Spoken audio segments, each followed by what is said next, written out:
Hello everyone, I'm Zach Romero. And I'm Tian Guignol. And welcome, guys. This is the very first episode of Pinheads and Enamel House. Now, Frightful Failures is a passion of ours, obviously, as you can tell by all of the recent episodes. Most consistent passion project we've ever had. Absolutely. But one thing you may not know about us and Frightful Failures on film is that we are awful with money.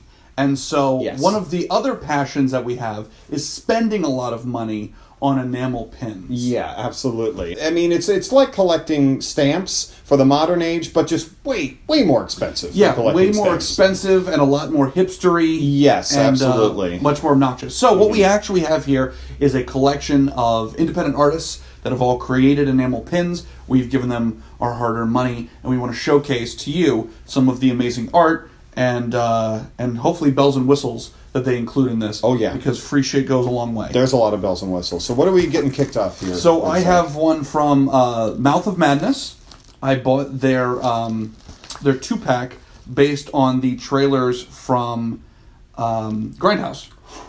So they did Don't One and a Thanksgiving one, which are two favorites. I hope that someday in the near future they will do a Werewolf Women of the SS. Gumballs.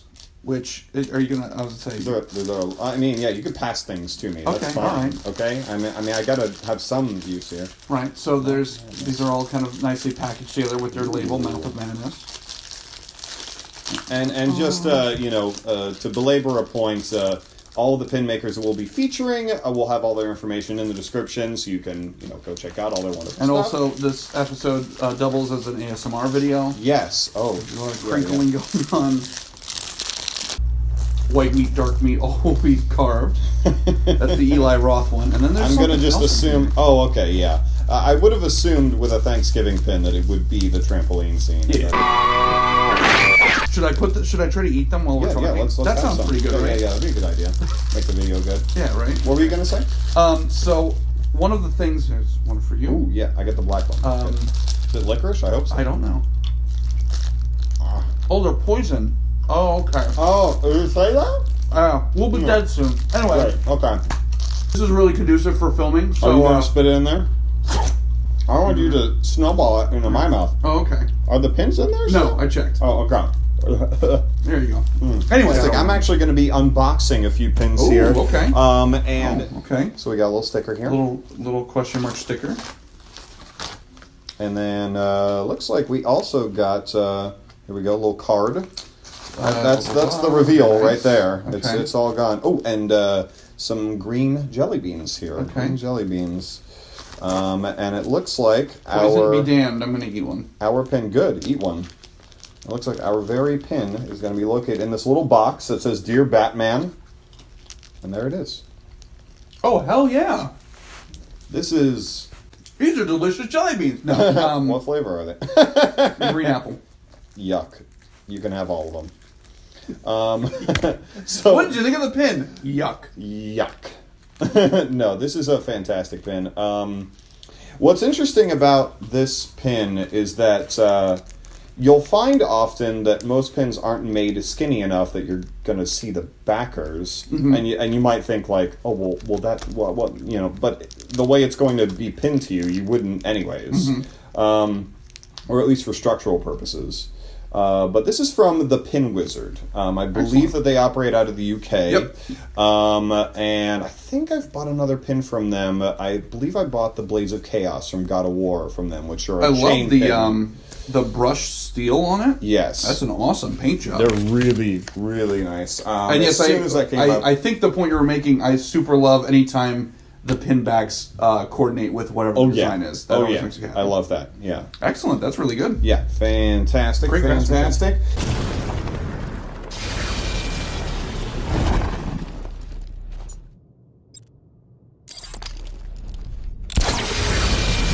So anyway, for my personal collection of pins, I like really, really gimmicky stuff. So this is from Wicked Critter Co.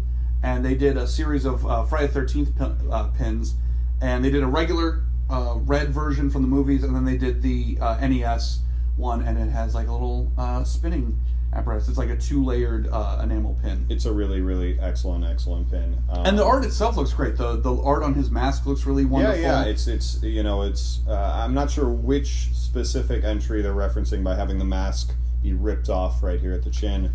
Well, and also being someone, I have a shitload of Friday the 13th pins, and so I was very impressed with the art style of it and just the actual gimmick. They're really of it. great. I feel like the Friday the 13th NES game is really having like an aesthetic comeback in terms of like the NECA figure and which is interesting because that led the way for NECA. Yeah. And then they did the Atari Leatherface, which looks terrible, and then they did the Freddy, which didn't catch on. Well, they did Batman after that. That's true, which I did buy that one, which is awesome.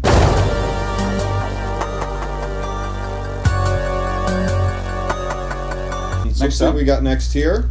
Bam! I don't know if already in this video we've gushed about the Thing, but no, not yet. We fucking love the Thing. Yeah, the thing is big with us. Oh, we really like the Thing, and this is I think this was I'm not sure if this was just a Mondo image or. First of all, we haven't actually named the companies. These are all. Oh yes, this is Negamidas. Negamidas. I'm sorry, we're doing a terrible job at promoting these pin makers. No, Negamidas is incredible. Yeah.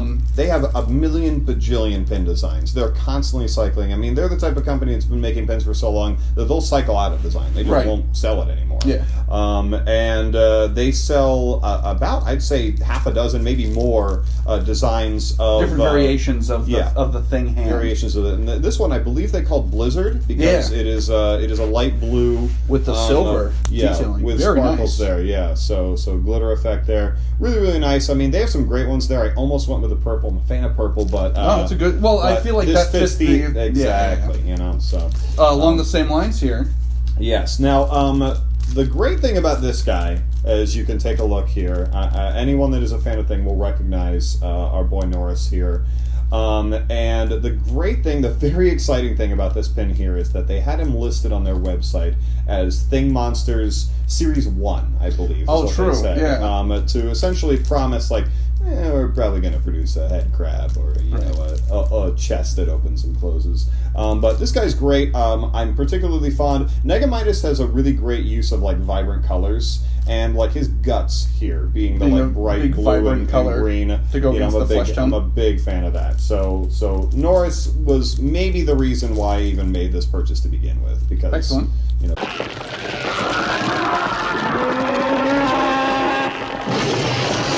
Other very, very gimmicky aesthetics here. So this was a combination pin, Sick Mind pins and Black Cat. They made a big-ass pin based on 13 Ghosts, the remake from the late 90s. And you might be thinking to yourself, like, well, these are often, when they're sold in store, called lapel pins. Right.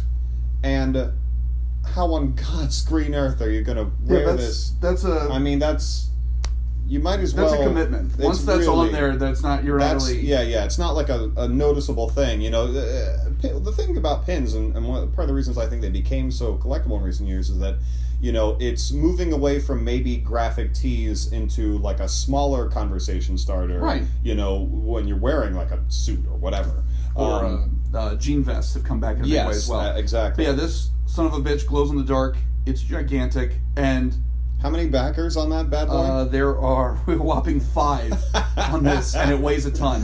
Yeah.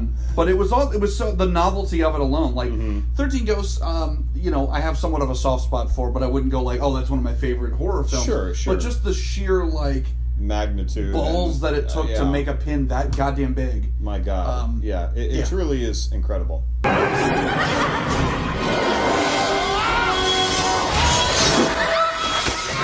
So for my next pin over here, it's from a company called Demonic Pinfestation, and they did a set of the Sanderson sisters from Hocus Pocus, and this is actually what would be an example of hard enamel, because there's no texture to it, it's all one flat layer, but if you're doing it that way, again, not to get too inside baseball, you can save a lot of detail. Yeah. And you can also kind of play with the color. Well, they're fantastic. More. I mean, you know, they're gigantic. They're huge, and they're really. I mean, by using hard enamel, we're able to capture the like very specific like facial characteristics. The colors on the hair and stuff like that would have been way more difficult to do if everything was raised. Yeah. And there's also even some glitter effects in all three, which is pretty interesting. They're nuts. They're amazing pins. So I would say probably over the last, maybe 5 years, there's been a big resurgence for Hocus Pocus again. Oh, yeah, absolutely. Disney parks and stuff like that, everyone's been really big on it, and so this is probably some of the best pins I've seen made. We do have a big-ass pin of Book, and there's some other ones out there, but this was just a huge, unbelievable set that just looks so good. And funny you should bring up Demonic Pinfestation, because this first package here is actually a collaboration between that very company, and I believe it's cover that address. And whoops, we'll just edit that out. Yeah. And I believe Allan Graves is going to be the other collaborator there. So let's see what we got here. So look at that. Interesting little art sheet there. That's very fancy. So Wanted tattoos apparently in London. So I believe it's walk-ins welcome. His name actually may be Allan Graves, and he goes by Haunted Graves on most forms of social media.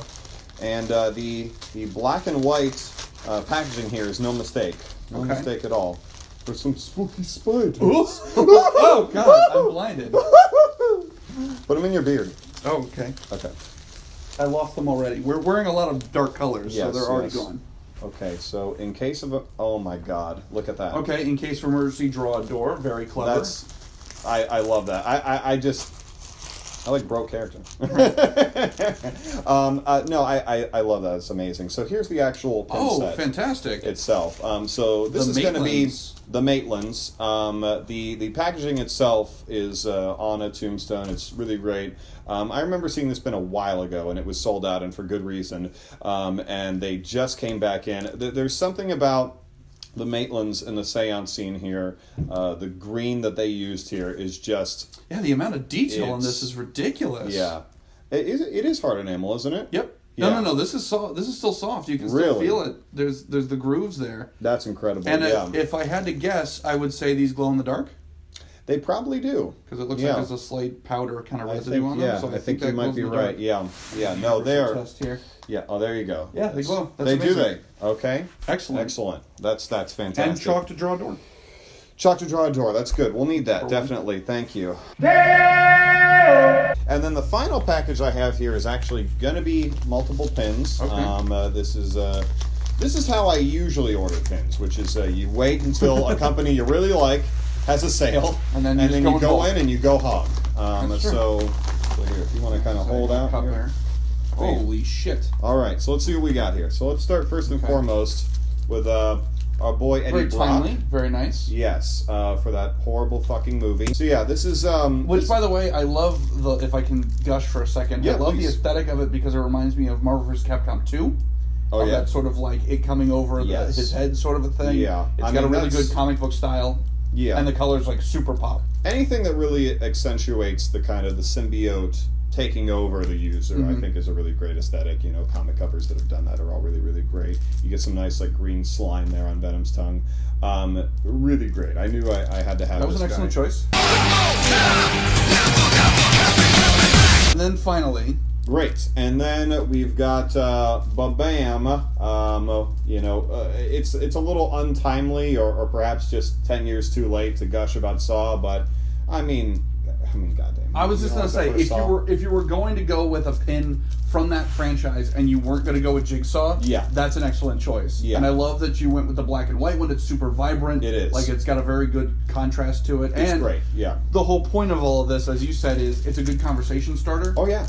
And it's a good way to sort of summarize something that you love in its simplest form. And I think you can't get much better for Saw than that, because it's so startling. And you're like, holy hell, oh my god, it's one of the traps. And so that's a great way to showcase it without being too on the nose, which I think that's a nice subgenre of the hipster aesthetic. It's like, oh, I want to show I love this, but I can't be too obvious about it. I agree.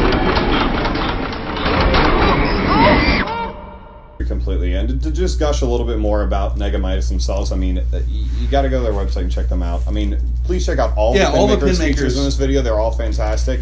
But while we're still on them, finishing off with this last pin here, just know that almost all the pins they have variations of, and all the variations are very appropriate to the franchise. So they've got a version of the DeLorean from Back to the Future 2, and they've got a version of it that's colored like Marty's hat. So it's got that fluorescent. They've got a version of the Ghost Trap that's colored like Ecto Cooler. I have the one that's the cartoon. So it's like the light blue instead of the silver. Yeah. So I mean, there's some real time. I feel like sometimes, not to take a shit on any particular pin maker. I mean, I wouldn't even know who's doing this, but I feel like sometimes people do variations just to have a variation. You know, and they're like, oh, now the shark's red or whatever. Now it's this now because we needed another one to sell. You know, but theirs are all really appropriate, all their variations or whatever. So that's our really great. So that's our little jerk-off session on why we love enamel pins. Yes, we'll be continuing with this series, and is Frightful Failures ever going to happen again? Or sure. Yeah? Yeah, if there's enough support. For every one like, we'll get you another episode of Frightful Failures. That's exactly right. That's how that's going to work. And for every comment, we'll give you -1 episode of Frightful Failures. For every comment of, this is stupid, go kill yourself. YouTube is great for that. Yeah. Nothing but support from YouTube. Yes. So yeah, if anybody, if you have suggestions on pin makers you'd like us to look into. If you are a pin maker. Yeah, and you want to be showcased on the show for us to like gush over you, we are more than happy to do so. All of the social media for all the companies you've seen here will be in the description, as well as a link to the podcast that may or may not be coming back. And please do not, I mean, for anyone that is interested in having a pin feature in the show, or if you are a pin maker, please don't feel, bookended by the content of what kind of pins you make. We have a wrestling pin in the first episode. We'll do anything. You know, if you make, Hello Kitty pins, if the quality is there, then what else can we say? Yeah. So anyway, for everybody here, for all the pin makers, and thank you for supporting this first episode. Yes. And thanks to you, I've bought way too many more pins, so we'll have much more to discuss. Keep in mind, you started all this, so I'm a very good salesperson. Yeah, you sure are. Well, anyway, I'm Zach Romero. I'm Tian Guignol. Until next time.